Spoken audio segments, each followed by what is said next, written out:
Nous sommes en 1961.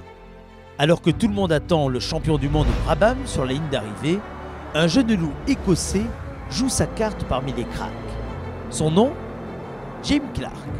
Il triomphera ensuite en 63, 64 et 65.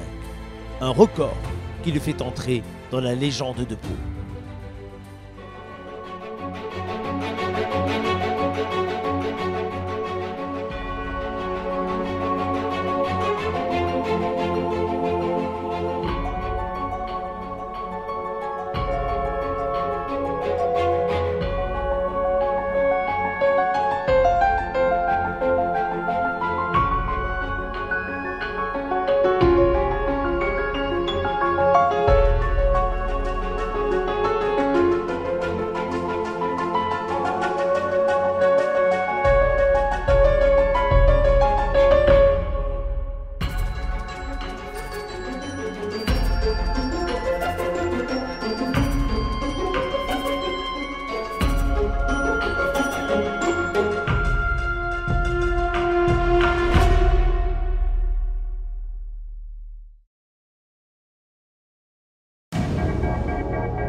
Suite à la tragédie du Mans, qui eut lieu un an avant, le Grand Prix de Pau n'aura pas lieu en 1956.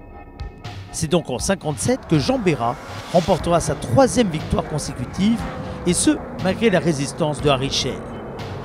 Il sera chaleureusement félicité à l'arrivée par Henri Loustalent, président de l'Automobile Club basco-béarnais, et par le maire de Pau d'alors, Louis Salnave, qui ont beaucoup œuvré pour que le circuit reçoive ses nouvelles installations permanentes.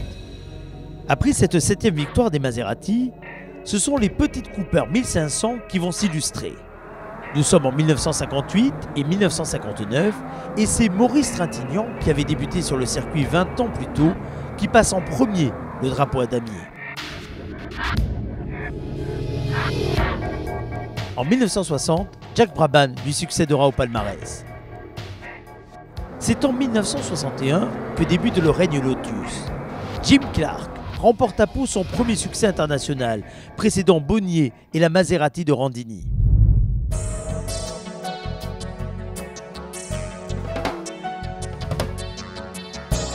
À l'époque, il n'y avait pas d'énormes dégagements de sable comme on le voit à l'heure actuelle, ni même de rails de sécurité. La sécurité était assurée par des bottes de paille. Quelques jours avant le déroulement du Grand Prix, vous voyez arriver des camions chargés de bottes de paille que l'on disposait tout autour du circuit. C'était une protection assez efficace, mais assez dure quand même, parce que quand on rentrait à grande vitesse dans une botte de paille, ça faisait souvent très mal. Que devenaient les bottes de paille après le Grand Prix? Elles étaient tout simplement revendues aux enchères à la maison du paysan.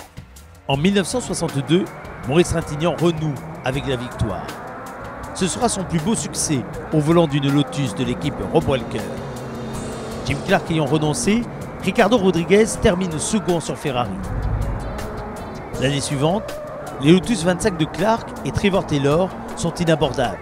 Et ce, malgré les efforts de Seifert et Trintignant qui devront finalement renoncer.